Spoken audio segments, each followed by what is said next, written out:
जय माताजी नमस्ते। माँ तारातारिणींकर गाथा संस्कृति और इतिहास कथा सारा विश्व रे 108 गोटी शक्तिपीठ तन्मध्यरु आदि शक्तिपीठ हेले 4 गोटी यथा विमला पादखंडंच स्तनखंडंच तारातारिणी कामाख्या जोनिखंडंच मुखखंडंच कालिका अंग प्रत्यंग संगेन विष्णुचक्र खतेन च।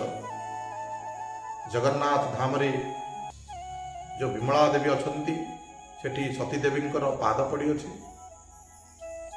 एठी हमर माँ जोगमाया तारातारिणी दुई भौणी रूप में पूजा पाउछंती।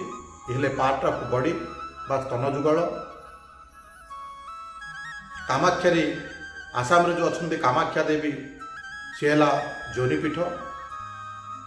कलिकता रे मुखपीठ काली। एमिति 4 गोटी पीठ हेले आदिशक्ति पीठ आउ अन्यान्य विभिन्न प्रकार जो शक्तिपीठ अछंती। एमिति सारा विश्व रे 108 शक्तिपीठ। उड्डीयान पीठ होउची प्रथम तंत्रपीठ। उड्डीयानं पूर्णगिरि जलांधरं तथैव च कामरूप इति ख्यात कौलपीठं चतुष्टय। माँ तारातारिणी पीठर ही तंत्रपीठर गणना आरंभ हुए। यही पर्वत पीठरे माँ तारातारिणी दुई भौणी रूप में पूजा पाउछंती। श्यामार्चन तरंगिनी रे प्रसिद्ध ये चतुष्ट मध्यरु उड्डीयान पीठ अन्यतम भाव ग्रहण करा जायछि।